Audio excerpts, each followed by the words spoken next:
اللہ اللہ اللہ اللہ اللہ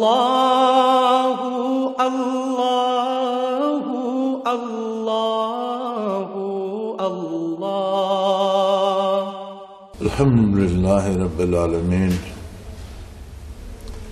والصلاة والسلام علی حبیبہ محمد وآلہ وصحبہ اجمعین۔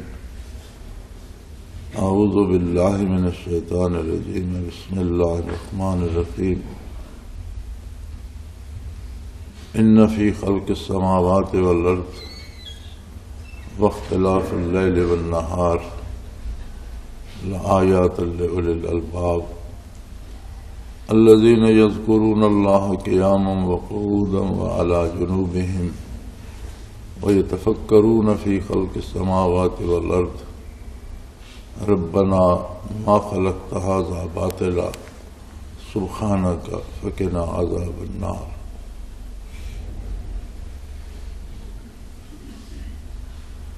اللہم سبحانک لا علم لنا الا ما علمتنا انک انت العلیم الحکیم۔ مولا یا صلی وسلم دائما ابدا علی حبیبک خیر الخلق کلہم۔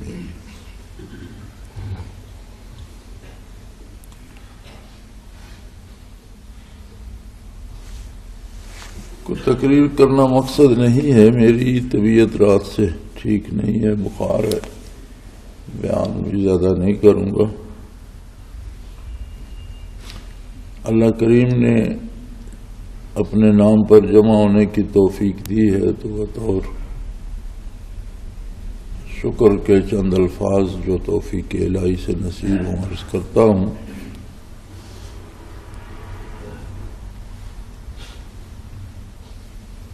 انسان کو رب جلیل نے بہت بڑی عظمت سے نوازا ہے جو غیر انسان میں نہیں ہے۔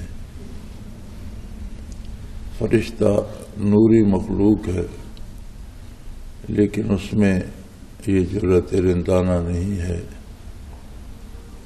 دوسری ساری مخلوق اس سے محروم ہے سوائے انسان کے۔ انسان کو اللہ کریم نے وہ شعور بخشا ہے جو ذات الہی کی جستجو، طلب اور وصال کی آرزو کرتا ہے، لیکن ان سب باتوں کے لیے جاننا شرط ہے۔ جس چیز کو جانے گا اس کی عظمت سے آشنا ہوگا تو اس کی طلب پیدا ہوگی۔ فرشتے اللہ کی نوری مخلوق ہیں، آسمانوں کے باسی ہیں، لیکن حکم کے پابند ہیں۔ حاکم کی طرف نظر اٹھا کر دیکھنے کا ارادہ ان میں نہیں ہے۔ یہ صرف انسان ہے جسے اللہ نے اس عظمت سے نوازا، اسی لیے نبوت صرف انسانوں میں تقسیم ہوئی ہے، کوئی غیر انسان نبی نہیں ہوا۔ انسان کی اس عظمت کا تقاضا یہ تھا کہ وہ تخلیق کو دیکھ کر خالق کی عظمت کا اندازہ کر لیتا۔ اس پر انبیاء کی بعثت تو اللہ کا مزید احسان ہے، اور انبیاء نے علیہم الصلاۃ والسلام مبعوث ہو کر تفصیلات سے آگاہ فرمایا، ورنہ اس کی عظمت اور اس کی توحید اور یکتائی اور قدرت کاملہ کے لیے آسمانوں کی تخلیق، زمینوں کا وجود میں آنا اور ان میں بے پناہ عجائبات جو شمار نہیں ہو سکتے۔ جتنا کوئی مخلوق کا مطالعہ کرتا ہے، اگر اس کا مزاج انسانی سلامت ہو، کیونکہ انسان میں ایک اس عظمت کے ساتھ ایک عجیب بات یہ بھی رکھی گئی ہے کہ کہ جب وہ اس عظمت کا احساس نہیں کرتا اور اس مقام سے گرتا ہے تو پھر وہ اسفل السافلین، ذلیل سے ذلیل مخلوق جو ہے اس سے بھی ذلیل تر ہو جاتا ہے، سب سے نیچے چلا جاتا ہے۔ لقد خلقنا الانسان فی احسن تقویم ثم رددناہ اسفل السافلین الا الذین آمنوا وعملوا الصالحات، سوائے ایمان اور عمل صالح کے۔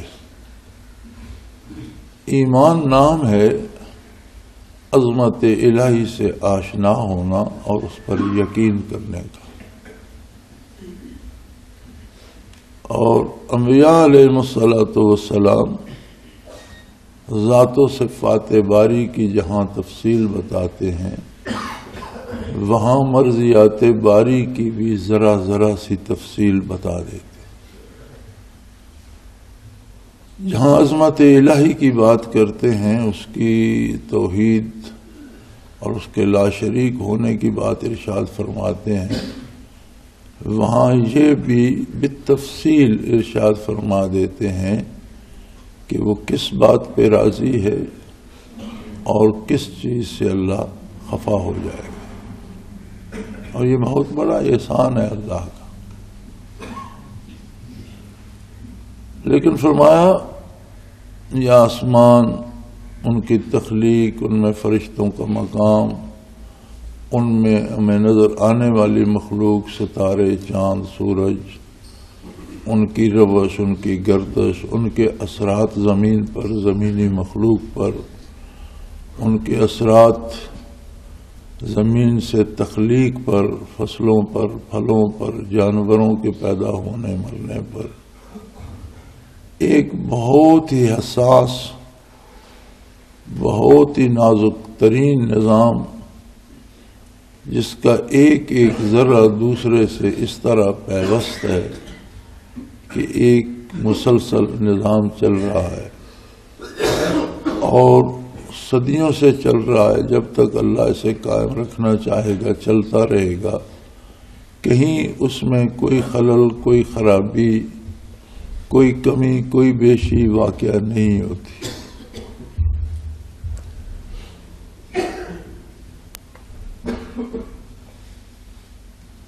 نمرود نے اپنی خدائی کا دعویٰ کر رکھا تھا۔ ابراہیم علیہ السلام نے فرمایا میرا پروردگار تو وہ ہے یحیی و یمیت، زندگی بھی دیتا ہے اور زندگی لے بھی لیتا ہے۔ یہ ایک ایسا کام ہے جو سوائے قدرت باری کے کوئی نہیں کر سکتا۔ ایک ایک ذرے کی تخلیق، ہر ذرے میں شعور۔ زندگی صرف انسان میں نہیں ہے، زندگی ہر ذرے میں ہے، ہر پتے میں ہے، ہر شاخ میں ہے، ہر ڈال میں ہے، ہر جاندار میں ہے، ہر بے جان میں بھی جان ہے۔ اور یہ اس کی تخلیق کا کمال ہے کہ اپنی حیثیت کے مطابق ہر ذرہ شعور رکھتا ہے۔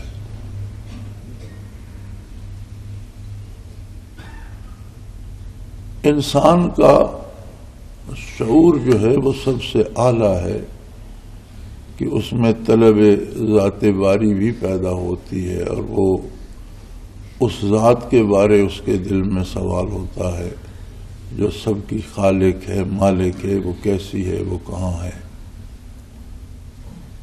ورنہ اپنی حیثیت کے مطابق ہر ذرے میں شعور ہے۔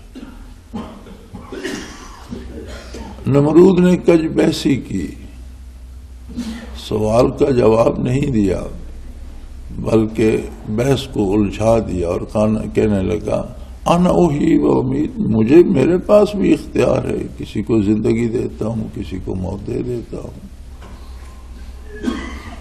اس نے 2 قیدی منگوائے، ایک کو چھوڑ دیا، ایک کو قتل کرا دیا، تو کہنے لگا دیکھو میں نے اسے زندگی دے دی ہے، اسے موت دے دی ہے۔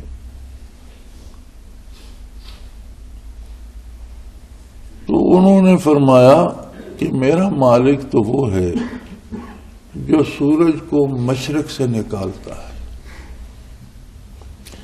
اگر تیرا اختیار اس کے برابر ہے تو تو اس کی رفتار کو الٹ دے اور اسے مغرب سے لے آ۔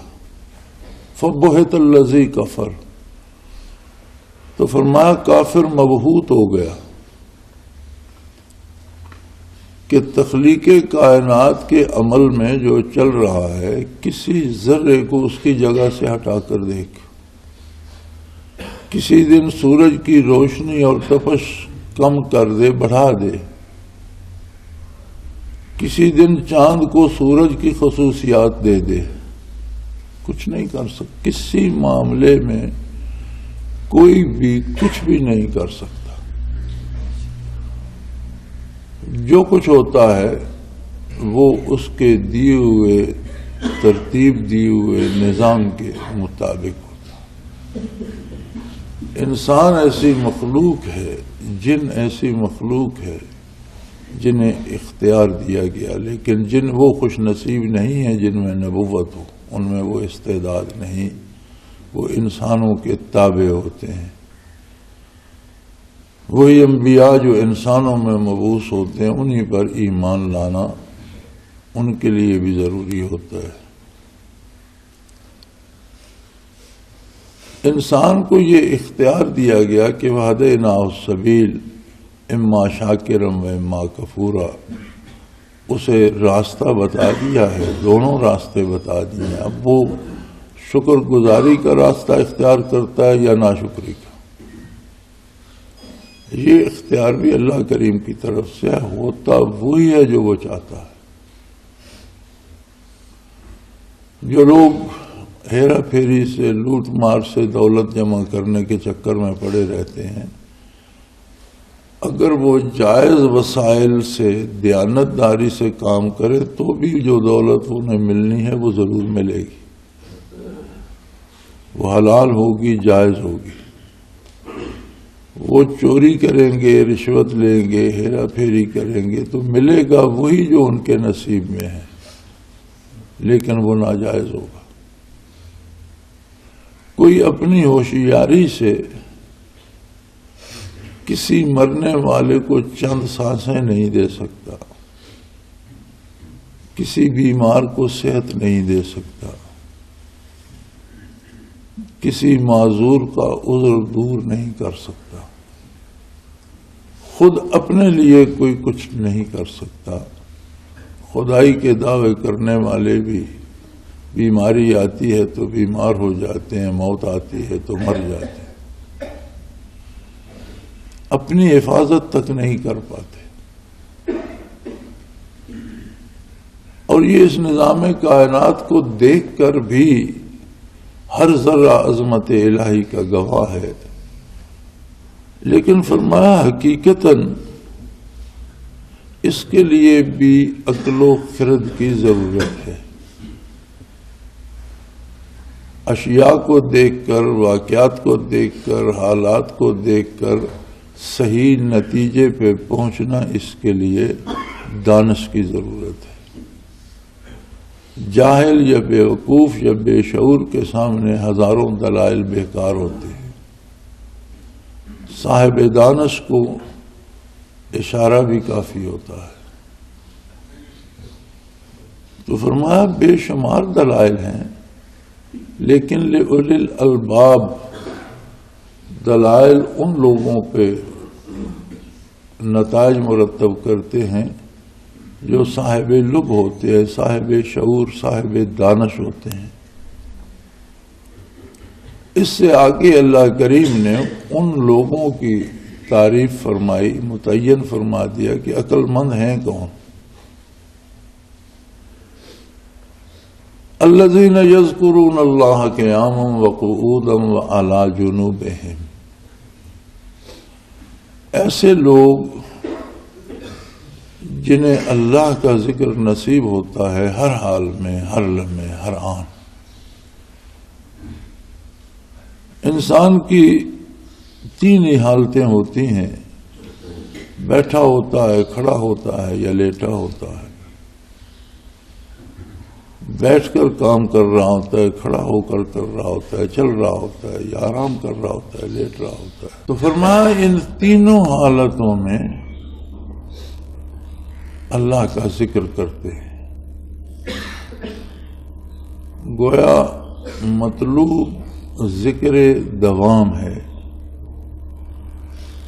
جس میں کسی لمحے انقطاع نہ آئے، جو کبھی ختم نہ ہو۔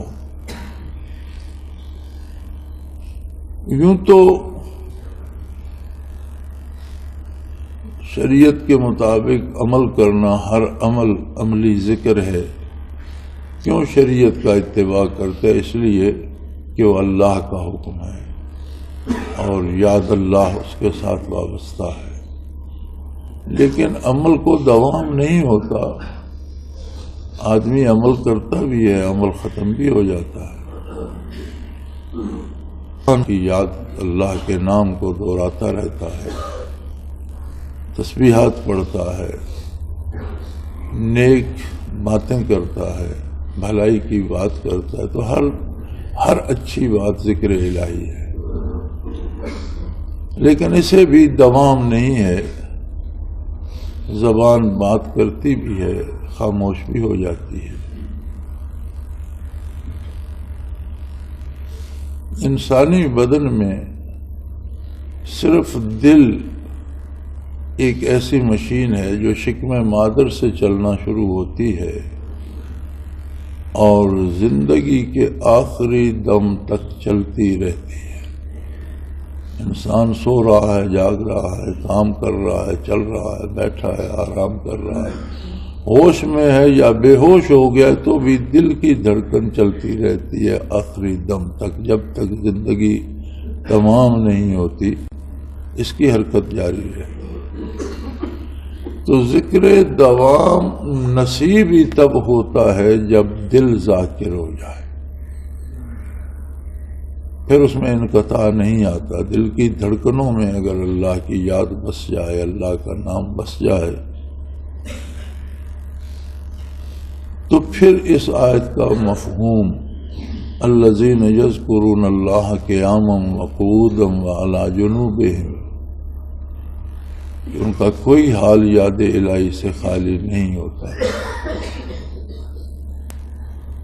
مفسرین کرام نے یہاں فرمایا ہے کہ ذکر قلبی کا حصول ہر مسلمان مرد اور خاتون پہ واجب ہے، اس کے بغیر اسلامی اور مسلمان جیسی زندگی کا تصور نہیں ہے، ضرورت ہے۔ لیکن مرور زمانہ نے، حوادثات زمانہ نے ہمیں حقیقتوں سے دور کر دیا ہے۔ جو بد نصیب تھے وہ تو حضور اکرم صلی اللہ علیہ وآلہ وسلم کے عہد مبارک میں بھی بد نصیب رہے، اور جنہوں نے کفر کا راستہ چنا وہ تو اس وقت بھی محروم رہے۔ لیکن جنہیں نور ایمان نصیب ہوا وہ بعد از انبیاء انسانیت کے انتہائی کمال پر پہنچے، یعنی شرف صحابیت سے سرفراز ہوئے، حضرات بھی، خواتین بھی، بوڑھے بھی، بچے بھی، امیر بھی، فقیر بھی، پڑھے لکھے بھی اور ایسے بھی جو پڑھے لکھے نہیں تھے۔ اور شرف صحابیت میں کمال یہ ہے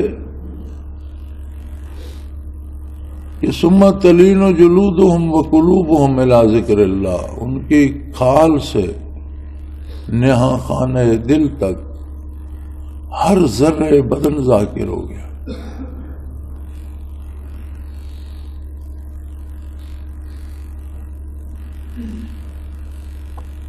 تو اس دنیا میں سب سے بڑی دولت، سب سے بڑا خزانہ اور مقصد حیات آدمی کو جس مقصد کے لیے اللہ کریم نے اس دنیا میں بھیجا، زندگی انسانی کا بہت تھوڑا سا، بہت ہی تھوڑا سا حصہ،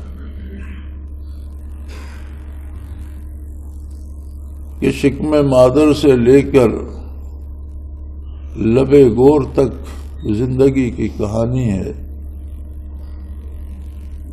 لیکن لب گور سے لے کر ابد الآباد زندگی کا دوسرا حصہ ہے، برزخ میدان حشر اور بعد حشر خلود فی الجنہ، یا جو دوزخ میں بد نصیب جائیں گے خلود فی النار، یہ زندگی کا دوسرا حصہ ہے، اور دوسرا حصہ لا منتہا ہے، نہ ختم ہونے والا ہے، نہ ختم ہونے والے حصے کے مقابلے میں 60، 50، 80، 90، 100 سال کی کوئی حیثیت نہیں، یہ تو دم بھر کی بات ہے، اور اس دم بھر میں خلوص دل سے یہ طے کرنا کہ میں کس کام کے لیے آیا ہوں اور مجھے یہاں سے لے کے کیا جانا ہے، یہ اتنا بڑا کام نہیں ہے، لیکن تب یہ بڑا کام نہیں ہے جب توجہات نبوی حاصل ہوں، برکات نبوی حاصل ہوں، ورنہ یہ اتنا بڑا کام ہے کہ اللہ کی بے شمار مخلوق اسے بھول کر دنیا اکٹھی کرتی رہی اور جمع کرتے کرتے اسے چھوڑ کر چلے گئے۔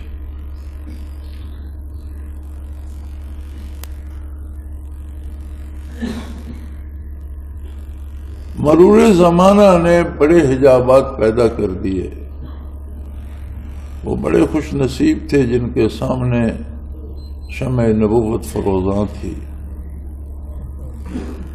حضور کے دنیا سے پردہ فرمانے کے بعد ان کے جانثار صحابہ کرام، تابعین، تبع تابعین، خیر القرون، بہترین زمانے، بہترین لوگ، بہترین حالات، بہترین برکات، جوں جوں زمانہ آگے بڑھتا گیا، دوریاں بڑھتی گئیں، فاصلے بڑھتے گئے، یادیں کم ہوتی گئیں، مقاصد نگاہوں سے اوجھل ہوتے گئے، اور لوگ دنیا کے حسن میں، دنیا کے شغل میں، دنیا کی لذتوں میں کھوتے چلے گئے۔ اب ہم یہاں پہنچ گئے ہیں کہ کافر کی تو بات چھوڑ دو، ہم مسلمان کی بات کریں، دعوی اسلام رکھنے والے، کلمہ حق پڑھنے والے آج کس مقام پہ کھڑے ہیں؟ بعثت عالی سے پہلے مخاطب کرتے ہوئے بنی آدم سے قرآن کہتا ہے کنتم اعداء، لوگوں تم دشمن تھے، تم تو انسانیت سے آشنا نہیں تھے، اللہ کریم نے نور نبوت بھیج کر الف بین قلوبکم، تمہارے دلوں میں محبت ڈال دی، فاصبحتم بنعمتہ اخوانا، اللہ کے انعام سے تم بھائی بھائی ہو گئے۔ آج ہم اپنے حال کو دیکھیں، نبی کریم صلی اللہ علیہ وسلم سے بچھڑ کر ہم پھر دشمن ہو گئے۔ محبت آپ صلی اللہ علیہ وسلم کی عطا تھی، زندگی آپ کی عنایت ہے، زندگی آپ کی عنایت ہے، ورنہ ہم لوگ مر گئے۔ آج ہم پھر دشمن ہو گئے۔ جو مزدوری کے لیے جاتا ہے وہ بھی مسلمان ہے، جو اسے گولی مار دیتا ہے وہ بھی مسلمان کہلاتا ہے۔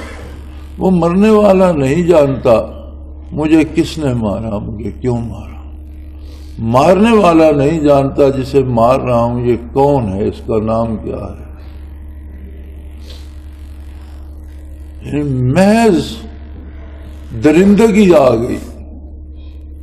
درندہ جس طرح نہیں پوچھتا کہ یہ دوسرا درندہ کون ہے، کس نسل سے ہے، اس کا نام کیا، ایک دوسرے کو دیکھتے ہی ایک دوسرے پہ جھپٹ پڑتے ہیں.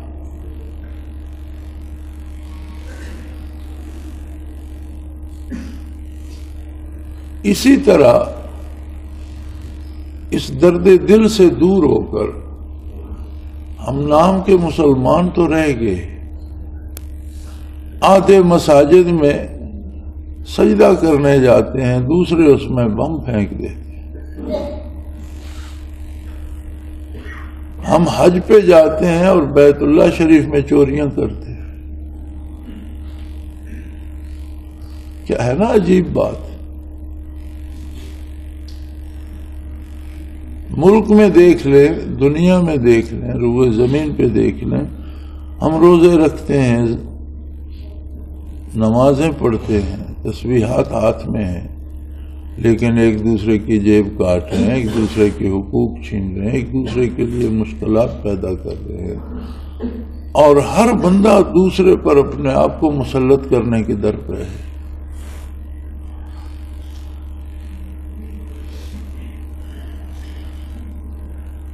ہم سے چھوٹا تو کچھ نہیں، ہمارے پاس قرآن کریم بھی موجود ہے، اس کی تفاسیر بھی ہیں، ارشادات نبوی اللہ صاحب صلاۃ والسلام کا ایک ایک لفظ ذخیرہ حدیث پاک میں موجود ہے. احکام فقہ کی بڑی بڑی کتابیں اور بڑے بڑے علماء موجود ہیں. 5 نمازیں ہمارے پاس ہیں، رمضان کے روزے ہمیں نصیب ہیں، عید قربان پہ ہم قربانی بھی کرتے ہیں، عید کی نماز ادا کرتے ہیں، اعتکاف ہم کرتے ہیں، حج کرتے ہیں، زکوٰۃ دیتے ہیں. تو یہ سب کچھ کرنے کے بعد پھر ہم درندے کیوں بن گئے؟ یہ ساری باتیں جب ہم کرتے ہیں تو وہ بات کیوں نہیں آتی جو اللہ نے فرمائی الف بین قلوبکم؟ وہ الفت کہاں گئی؟ اس کا مطلب ہے کہ کوئی بات ہے جو ہم سے چھوٹ رہی ہے، جو ہمیں یاد نہیں آ رہی، جس کی ہمیں خبر نہیں ہے، اور آپ پورے اپنے معمولات کا اور انسانی معمولات کا، مسلمانوں کے معمولات کا جائزہ لیں تو ہم سے چھوٹا کیا ہے؟ ذکر الہی. پوری ہماری زندگی میں کسی نہ کسی حد تک ہر چیز کو ہم نے اختیار کر رکھا ہے. اگر 10 بندے نماز نہیں پڑھتے تو 10 پڑھتے بھی ہیں، اذانیں ہوتی ہیں، تلاوت ہوتی ہے، ختم قرآن ہوتے ہیں، مدارس چل رہے ہیں، قرآن حدیث فقہ پڑھائی جا رہی ہے. احکام دین اکثریت مسلمانوں کی جانتی ہے، ضروریات دین تو سب جانتے ہیں، وضو کیسے کرنا ہے، نماز کس طرح ادا کرنی ہے. لیکن اس سب کے باوجود وہ بات جو اسلام کی اساس ہے وَأَلَّفَ بَيْنَ قُلُوبِكُمْ فَأَصْبَحْتُمْ بِنِعْمَتِهِ إِخْوَانًا، وہ پیدا نہیں ہو رہی. ایک دوائی کے اگر 10 اجزاء ہیں تو ان میں سے کوئی ایک جز بھی کم کر دیں تو وہ دوائی کا اثر تبدیل ہو جاتا ہے. یہ دواؤں کا عجیب نظام ہے، یعنی ایک دوا میں 5 چیزیں پڑتی ہیں، ان کی مقدار مقرر ہے، اس کے کھانے کی مقدار مقرر ہے، اگر اس کے مطابق کھائیں تو شفا ہوگی. 5 کی 4 کر دیں تو یہ نہیں کہ ایک حصہ شفا کا کم ہو جائے گا، یہ نہیں ہوتا، بلکہ اس کی تاثیر ہی بدل جائے گی، وہ کوئی اور کام کرے گی، ہو سکتا ہے وہ بیمار کر دے. اسی طرح انسانی اصلاح قلوب اور مزاج کے لیے جو نسخہ اللہ نے دیا، اس میں سے ہم نے اس کا جو سب سے اہم ترین حصہ تھا وہ ترک کر دیا، وہ نکال دیا، اور وہ تھا ذکر قلبی خفی. جب وہ نکل گیا تو سارا نسخہ ہی بیکار ہو گیا. لوگ نمازیں پڑھ لیتے ہیں لیکن قتل کرنے سے باز نہیں آتے، نمازیں پڑھ لیتے ہیں جیب کاٹنے سے باز نہیں آتے، حج کر آتے ہیں لیکن دکان پر بیٹھتے ہیں، کم تولتے ہیں، دھوکہ کرتے ہیں، بددیانتی کرتے ہیں. وہ جو محبت تھی، الفت تھی، ایک دوسرے کی بھلائی چاہنے کی بات تھی، وہ ختم ہو گئی. تو اگر ہم تلاش کریں، میں نے تو بہت سوچا، آپ بھی سوچیں، میں نے تو بہت سوچا. میں سمجھتا ہوں کہ مسلمان ایسے بھی ہیں کہ سنت تو بہت بڑی بات ہے، مستحبات کا بھی خیال رکھتے ہیں، لیکن وہ محبتیں، وہ الفتیں جو عالم اسلام کا خاصہ تھی، وہ نہیں رہی. یقیناً نسخے میں کوئی کمی ہو گئی ہے. ماضی قریب میں ہم نصف صدی بھی پیچھے چلے جائیں، ایک صدی پیچھے چلے جائیں، تو ایک طریقہ کار تھا کہ علماء جب مدارس سے فارغ ہوتے تو کسی نہ کسی ولی اللہ کی خدمت میں حاضر ہوتے. آپ علماء کی سوانح دیکھیں، ہر عالم کی سوانح میں ہوگا کہ فلاں مدرسے سے فارغ ہوئے، فلاں بزرگ کے پاس گئے، وہاں 6 ماہ قیام کیا، 2 سال قیام کیا، اور وہاں سے خرقہ خلافت لے کر یا وہاں سے یاد الہی لے کر میدان عمل میں آئے.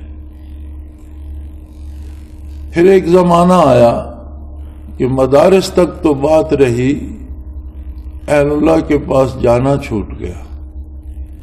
اب جہاں ہم کھڑے ہیں ہم بہت دور نکل گئے ہیں. اب جو مدرسے سے فارغ ہو کر آتا ہے وہ کہتا ہے یہ ذکر اذکار اور یہ تو سارا فضول ہے، اس کے تو قریب نہیں جانا چاہیے، تو کرنا ہی نہیں چاہیے. یعنی اب بات یہاں پہنچ گئی. اس کا نتیجہ ہم دیکھ رہے ہیں کہ کہیں محبت سے اگر مل بیٹھتے ہیں تو صرف وہ لوگ کتنے بھی بیکار ہوں، کتنے ناکارہ ہوں، لیکن اگر وہ ذکر کرتے ہیں تو پھر انہیں ایک دوسرے سے محبت بھی ہوتی ہے.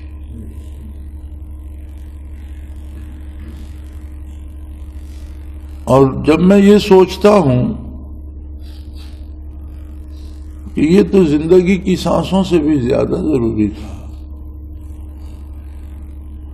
اور پھر میں یہ دیکھتا ہوں کہ کیا ہم نے اس کے لیے تلاش کی، جستجو کی، ہم میں طلب تھی، تو جواب نفی میں ملتا ہے.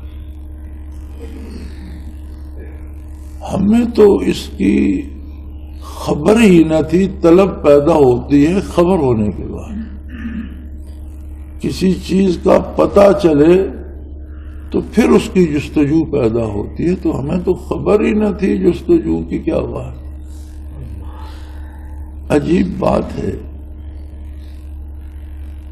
اس نے جب تک اس کائنات کو قائم رکھنا ہے، اس کائنات کی روح ہے ذکر الہی. جب کوئی ذاکر نہیں ہوگا تو قیامت آ جائے گی. نبی کریم صلی اللہ علیہ وسلم نے یہی ارشاد فرمایا. پوچھا گیا حضور قیامت کب ہوگی؟ فرمایا حتی لا یقال اللہ اللہ، جب کوئی اللہ اللہ کرنے والا نہیں ہوگا، کہنے والا نہیں ہوگا، قیامت آ جائے گی، دنیا ختم ہو جائے گی. یعنی اس ارض و سما، اس کائنات کی حیات ذکر الہی ہے. اب اس نے قائم رکھنی تھی، تو جب تک دنیا قائم ہے تب تک ذاکر بھی ہوں گے. اور ذاکر وہی ہے جو جس کا قلب ذاکر ہو، جسے ذکر دوام نصیب ہو. تب تک ایسے لوگ بھی رکھے گا. اب یہ اس کا کرم کہ ہمیں بھی پکڑ کر اس پر لگا دیا. ہم نے کچھ نہیں کیا. ہم پہ ہوتا تو ہم محروم ہوتے، ہم پہ ہوتا تو ہمیں اس کی خبر ہی نہ تھی. ہم اس سے آشنا، کم از کم میں اپنے بارے یہ جانتا ہوں کہ ہمیں اس سے کوئی خبر ہی نہ تھی. وہ ہمیں پکڑ کر اپنے ایک بندے کی خدمت میں لے گیا جس نے ہمیں بھی اس نعمت سے آشنا کر دیا. ہم فرشتے نہیں ہو گئے، خطائیں ہم سے بھی ہوتی ہیں، لیکن ہر خطا دکھ دیتی ہے، افسوس ہوتا ہے. ہماری عبادتیں بھی اس پائے کی تو نہیں، لیکن الحمدللہ ان میں اللہ کی طلب ہے، دنیا کی نہیں. اور یہ محض اللہ کا یہ کرم تھا کہ اس عہد میں ایک ہستی کو یہ نعمت عطا فرمائی اور ہمیں گھیر گھار کر پکڑ کر وہاں لے گیا. اور آج بھی ہم سے اپنے حکم سے خدمت لے رہا ہے. ہم پر ہوتا تو شاید ہم چھوڑ چکے ہوتے. اس کا کرم پھر اس کا کرم ہے، اس کے کرم کی بات نہ پوچھو. کم و بیش 6 ارب آبادی ہے دنیا کی، 600 کروڑ لوگ بستے ہیں. 600 کروڑ میں سے کتنوں کو یہ نعمت نصیب ہے؟ میرے خیال میں پوری دنیا کی آبادی کا اگر اندازہ کیا جائے تو کروڑوں میں لوگ نہیں ملتے، زیادہ ہوں گے تو لاکھوں میں شاید ذاکرین روئے زمین پہ کوئی لاکھ یا اس سے بھی کم ہوں. لیکن یہ قوت عجیب ہے.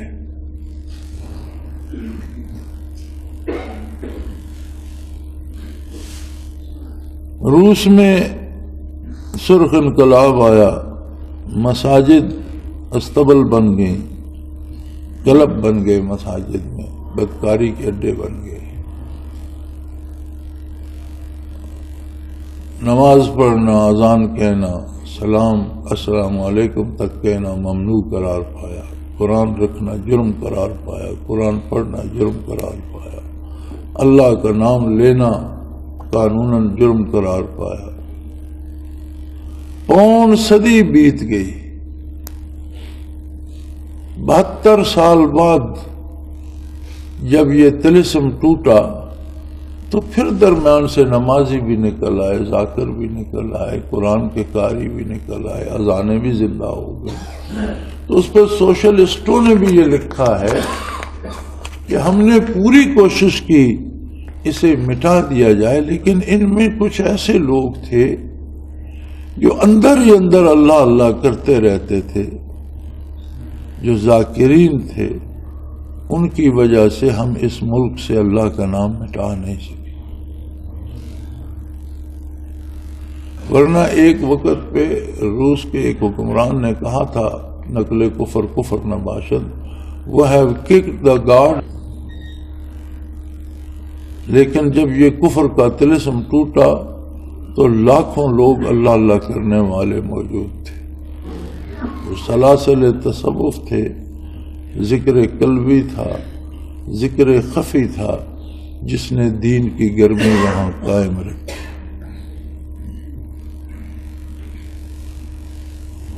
تو سب سے پہلی بات تو میں یہ عرض کروں گا کہ ہم سب کو اپنا تجزیہ کرنا چاہیے.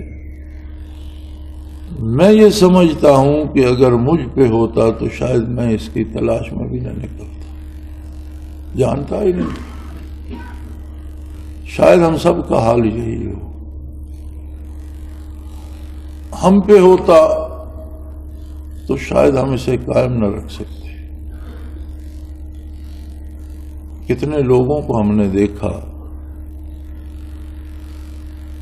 کہ سلسلے میں آ کر جب ان میں طلب جہاں اور سلسلے سے بھی دنیا کمانے کی آرزو پیدا ہوئی تو اس نعمت سے محروم ہو گئے. یہاں تو صرف خلوص اور للہیت چلتی ہے. تو پھر ہمیں چاہیے کہ ہم یہ سوچ کر، یہ سمجھ کر، ہم تو قاصر ہیں کہ ایسی ہزاروں زندگیاں ملیں تو اس بات کا شکر ادا نہیں کر سکتے کہ اتنی مخلوق میں سے ہمیں اس نے اس خدمت کے لیے چن لیا ہے. کہ کبھی تنہائی میں بیٹھ کر سوچئے گا، اور اگر اس نے یہ نعمت بخشی ہے تو اس پہ اپنی بھرپور محنت کیجیے. اور یہ امانت ہے عامت الناس کی، لوگوں تک پہنچانا، انہیں بتانا ہماری ذمہ داری ہے، منوانا ہماری ذمہ داری نہیں ہے. بتانے والوں میں بھی ایک انانیت آ جاتی ہے، اور وہ یہ چاہتے ہیں کہ جب میں بتاؤں تو اگلا مان لے تو میری اس میں نمبرداری بن جاتی ہے، اور اگر نہ مانے تو پھر میری توہین ہوتی ہے. ایسی بات نہیں ہے. اپنی نمبرداری کے لیے نہیں بتانا، اس لیے بتانا ہے کہ ہمارے پاس یہ امانت اولاد آدم کی ہے، اور خاص کر بندے مومن کی ہے، تو ان تک بات پہنچائی جائے، انہیں سمجھا دیا جائے. ماننا نہ ماننا یہ ان کا کام ہے. مانیں گے تو ان پر بھی اللہ کا کرم ہوگا، ہم پر بھی اللہ کا کرم ہوگا. نہیں مانیں گے تو ہمارا بات پہنچانے کا حق ادا ہو جائے گا، ہماری ذمہ داری ادا ہو جائے گی.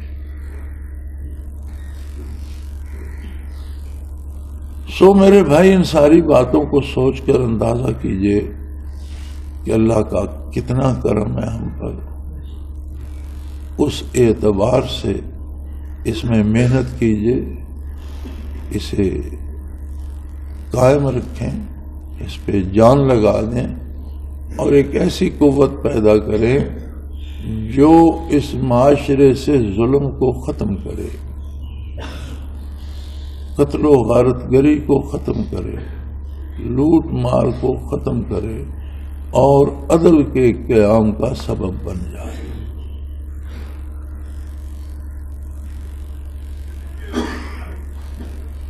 یہ قتل و غارت گری جو ہو رہی ہے، یہ بھی مغرب کا پراپیگنڈا ہے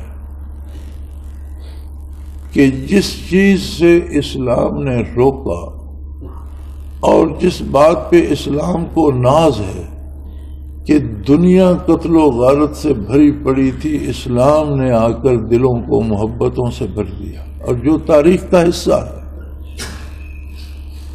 یہ اہل مغرب اور ان کی تاریخ دیکھیے، اول و آخر قتل و غارت گری سے بھری ہوئی ہے. بلکہ یہ تو بندوں کو زندہ جلاتے تھے، اور آج سے 1 صدی صرف، زیادہ نہیں، 1 صدی بھی پیچھے جائیں تو آپ کو ان مغربی ممالک میں ہوٹلوں پر انسانی گوشت ملا کرتا تھا. بندوں کو مار کر پکا کر بیچا کرتے تھے، کھایا کرتے تھے. آج ذرا طریقہ بدل گیا ہے، نئے طریقے آ گئے ہیں. کام آج بھی یہ وہی کر رہے ہیں. پوری دنیا پہ انہوں نے ایک جنگ لگا رکھی ہے، اور بندہ بندے کو مار رہا ہے. اور وہ الزام لگاتے ہیں اسلام پر، دہشت گردی کا، قتل و غارت گری کا. اسلام جسے اپنے قیام امن پہ ناز ہے، اور جس نے روئے زمین پر امن قائم کر کے تاریخ کا حصہ بنا دیا. بعثت نبوی علیہ الصلوۃ والسلام پر روئے زمین پر کیا حالت تھی، اور 23 برسوں میں کتنا بڑا انقلاب آیا، اور روئے زمین پر امن قائم ہوا اور عدل قائم ہوا. تو ہمیں یہ ثابت کرنا ہے کہ اسلام دہشت گردی کا نہیں، امن کا مذہب ہے، محبت کا مذہب ہے، سلامتی کا دین ہے. جانتے یہ بھی ہیں دہشت گردوں کی پرورش اہل مغرب کرتے ہیں، جو دنیا سے گزر گئے ان کا معاملہ اللہ کے ساتھ ہے، اور ہم تو یہ چاہتے ہیں کہ اللہ سب پر رحم کرے. لیکن حقیقتیں ہوتی ہیں، اور بندے کے منہ سے نکلے ہوئے کلمات یہ کبھی مرتے نہیں، یہ نقش ہو جاتے ہیں. قیامت تک نقش رہیں گے، اور قیامت کو ہر کوئی اپنے دیکھے گا. آج تو سائنس بھی اس جستجو میں ہے کہ جو جملہ کسی شخص کے منہ سے نکلتا ہے وہ ہمیشہ فضا میں رہتا ہے، اور اب جو تحقیق ہو رہی ہے وہ یہ ہو رہی ہے کہ پہلے لوگوں کے نکلے ہوئے الفاظ، ان کی زبانوں سے نکلے ہوئے الفاظ کو دوبارہ دریافت کو ایسی مشین بنائی جائے جو فضا سے ان الفاظ کو لے لے، اور جو مسلمان سکالر ہیں وہ بھی اس میں شامل ہیں، وہ یہ چاہتے ہیں کہ اگر کوئی ایسی مشین بن جائے جو فضا سے عہد رفتہ کے الفاظ کو لے لے تو کاش ہم ان مبارک الفاظ کو واپس لے لیں جو محمد الرسول اللہ صلی اللہ علیہ وسلم کے زبان حق ترجمان سے ادا ہوئے۔ تو یہ جو تحقیق آج چل رہی ہے وہ یہ ہے۔ تو یہ نقش بر آب نہیں ہوتے، یہ پکے لکھے جاتے ہیں فضا میں۔ آج بے نظیر صاحبہ ظلماً قتل ہو گئی، زیادتی ہوئی ان کے ساتھ، ہمیں بھی دکھ ہے، نہیں ہونا چاہیے تھا۔ انسان کو عقیدہ رکھنے کا حق اللہ نے دیا ہے، کوئی زبردستی عقیدہ نہیں ٹھونک سکتا۔ زندہ رہنے کا حق دیا ہے اور کسی کو حق نہیں کہ کسی کی جان لے لے۔ لیکن آپ کو یاد ہوگا جب یہ ہماری وزیر اعظم تھی تو انہوں نے فرمایا تھا کہ اسلام کی سزائیں وحشیانہ ہیں، لیکن جو سلوک ان کے ساتھ ہوا یہ تو اسلامی نہیں غیر اسلامی ہے۔ اب اس پہ شکایت کیوں ہے؟ یہ تو مہذب ہونا چاہیے۔ وہ شرعی طریقے سے یا شرعی حکم پر یا شریعت کے مطابق کسی نے انہیں قتل نہیں کیا، بلکہ ان کا قتل کرنا شرعاً جرم ہے۔ اسلام تو اس کے خلاف ہے، تو اگر اسلام کے احکام وحشیانہ ہے تو یہ تو غیر اسلامی سلوک ہوا ان کے ساتھ۔ اب اس پہ شکایت کیوں ہے؟ اب کیوں رو رہے ہو؟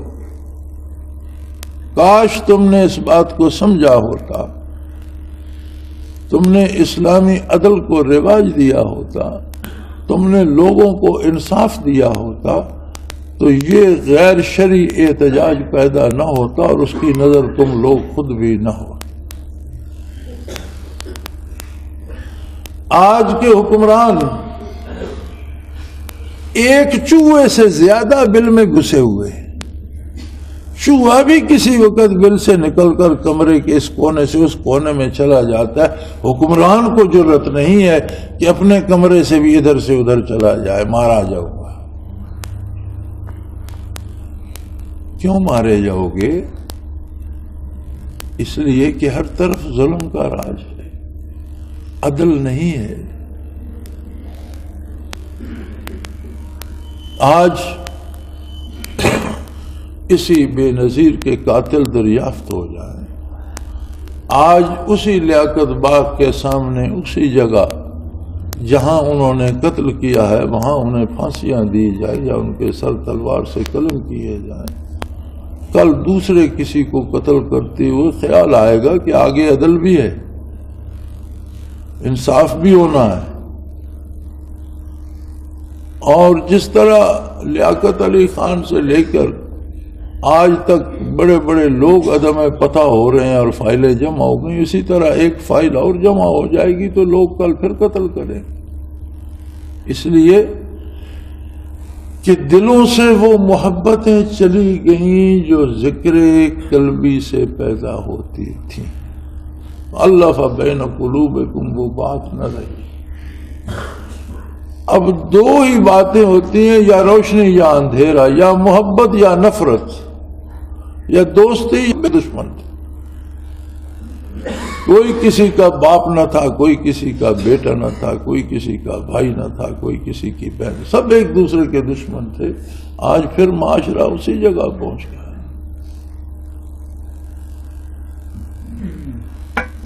یہاں ساتھ ایک گاؤں ہے،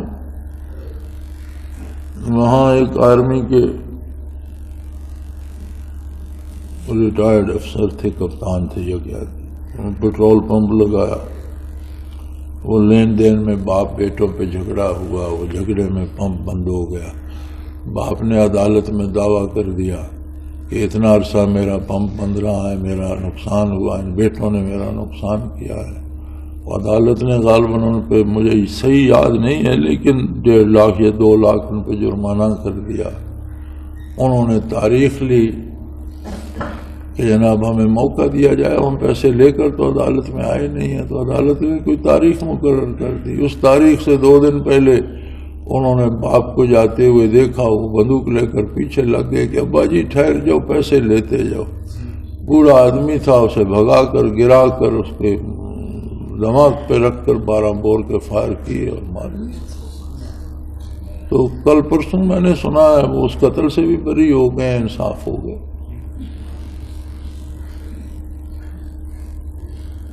یہ اسلام ہے. کن تم آدان، تم دشمن تھے، لوگ پھر دشمن بن گئے. کبھی بیٹے باپ کو قتل کرتے ہیں، لیکن دشمن تو دشمن ہوتا ہے، باپ تو نہیں ہوتا. دشمن بھائی تو نہیں ہوتا، دشمن تو بھائیوں میں بھی دشمنی، ایک دوسرے کو قتل کر رہے ہیں، بیٹے باپ کو مار رہے ہیں، باپ بیٹوں کو مار رہے ہیں. اس سب کا علاج ذکر قلبی ہے. اگر کوئی سمجھے تو، نہ سمجھے تو اس دنیا میں بھی بھگت رہے ہیں. آگے جو بھگتنا پڑے گا اللہ اس سے معاف رکھے، وہ اور مشکل ہوگا. تو میرے بھائی، یہ ساری کہانی آپ سے میں اس لیے کہہ رہا ہوں کہ اللہ کے اس احسان کا احساس کیجئے کہ نہ ہماری شکل اچھی ہے، نہ ہمارے پاس کوئی دولت اچھی ہے، نہ ہمارے پاس کوئی علم اچھا ہے، نہ عمل اچھا ہے.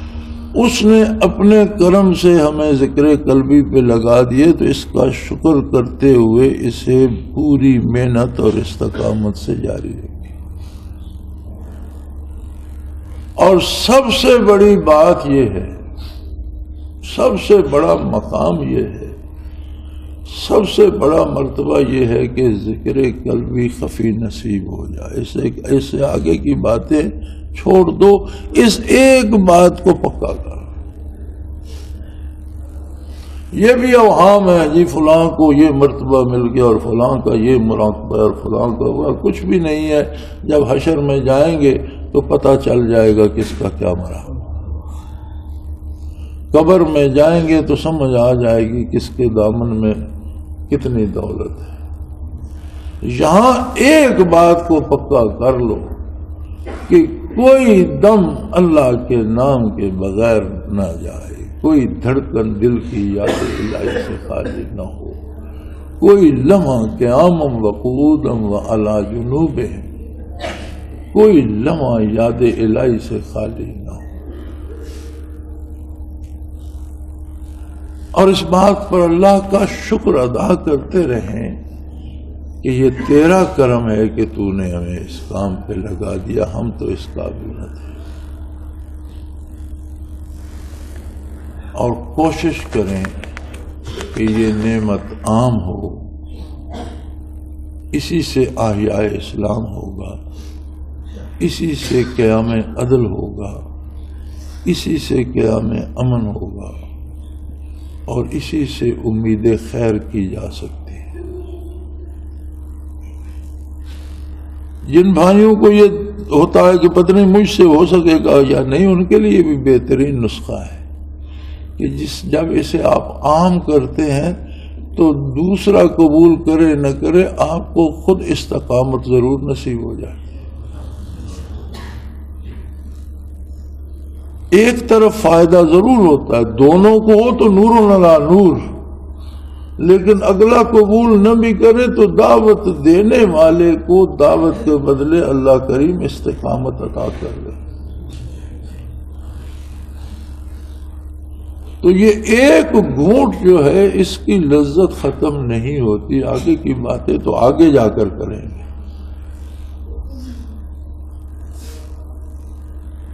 اللہ کسی کے عمل کو ضائع نہیں فرماتے. ہاں دیکھیں گے کون غوث بنا تھا، کون قطب بنا تھا، کون کیا ہوا تھا، کس کو مراقبات عالم امر میں نصیب ہوئے تھے، اور کون عرشوں میں رہ گیا، اور کون سالک المجذوب تھا۔ یہ حقیقت میں پتہ چلے گا جب قبر میں داخل ہوں گے۔ ہم نے قبر میں بھی حالات کو بدلتے دیکھا، ایسے لوگوں کو بھی دیکھا ہے کہ وقت دفن وہ مراقبات ان کے نہیں تھے جو بعد دفن انہیں نصیب ہو، اور ایسوں کو بھی دیکھا ہے جن کے مراقبات بڑے تھے دفن ہونے سے پہلے، جب دفن ہوئے تو تھوڑے رہ گئے۔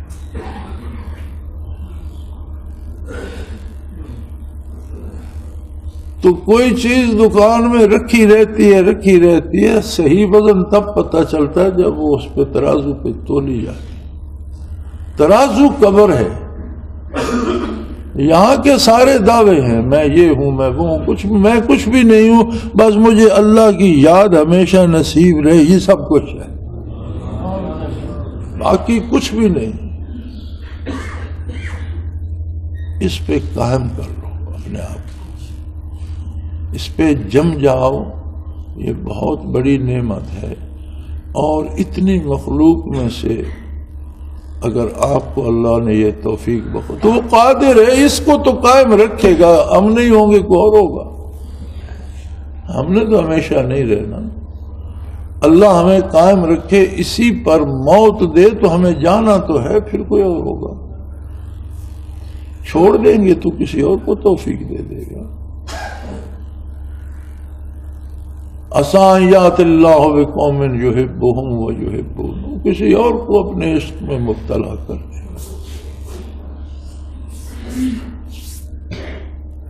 اس کا کیا ہے،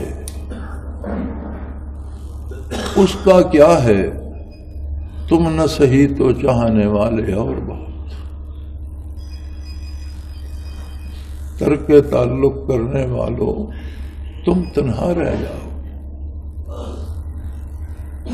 تو اللہ کریم یہ نعمت نصیب فرمائے، اس پہ محنت کرو، سارے دکھوں کا علاج اس میں ہے۔ آج ہمیں سب سے پہلے قیام امن کی ضرورت ہے۔ قیام امن عدل سے ہوتا ہے، عدل کی ضرورت ہو۔ زندگی کے حقوق ہر فرد تک پہنچنے چاہیے۔ زندگی کے حقوق تو کافر کے بھی حق، اس کے جان مال کا تحفظ، اس کے بچوں کی تعلیم، اس کے خاندان کی صحت، یہ سب کچھ اسلامی حکومت کے ذمے ہے۔ یہاں کیا ہو رہا ہے؟ یہاں سوائے ظلم کے کچھ بھی نہیں ہو رہا۔ اس تاریکی، اس ظلمت اور اس ظلم کا مقابلہ کرنے کے لیے عملی زندگی میں ثابت کرو کہ دین پر عمل کر کے بندہ خوشحال رہتا ہے، مطمئن رہتا ہے۔ جہاں کام کرتے ہو پوری دیانتداری سے کرو، پوری محنت سے کرو۔ ذکر الہی کو کبھی چھوڑو نہیں، چھوٹنے نہ دو، اس پہ قائم رہو۔ خطاؤں سے درگزر فرمائے، ہمیشہ اپنی یاد میں زندہ رکھے، اپنی یاد پہ موت دے، اور اپنے بندوں کے ساتھ حشر فرمائے۔ وآخر دعوانا الحمد للہ رب العالمین۔ اللہ اللہ اللہ اللہ اللہ اللہ اللہ اللہ۔ حضرت امیر محمد اکرم آوان مد ذلہ العالی دارالعرفان منارہ ضلع چکوال میں سالہ سال سے قرآن و حدیث کے اوپر خطابات کر رہے ہیں اور سلسلہ نقشبندیہ اویسیہ کے مطابق لوگوں کو ذکر الہی کی تربیت دے رہے ہیں۔ وہ قرآن پاک کی تفسیر ترتیب وار بیان کر رہے ہیں۔ تفسیر قرآن کو وہ موجودہ ملکی اور بین الاقوامی حالات کے مطابق بیان کرتے ہیں۔ موٹر وے سے کلر کہار کے انٹرچینج سے نکلتے ہوئے کلر کہار کی جھیل سے ہوتے ہوئے میانی، بوچھال اور نورپور سے گزرتے ہوئے دارالعرفان منارہ پہنچ سکتے ہیں۔ حضرت امیر محمد اکرم آوان نے بچیوں اور بچوں کی دینی اور دنیاوی تعلیم کے لیے سقارہ اکیڈمی کے نام سے ایک درسگاہ بھی قائم کی ہے، جس کا افتتاح ملک پاکستان کے صدر جنرل محمد ضیاء الحق نے اپنے دست مبارک سے کیا تھا۔ وہ تمام احباب جو اسلام کی طلب رکھتے ہیں ان سے گزارش ہے کہ دارالعرفان منارہ ضلع چکوال میں امیر محمد اکرم آوان صاحب کے خطابات سے مستفید ہوں۔ وہ ہر جمعے کو نماز سے پہلے بیان فرماتے ہیں۔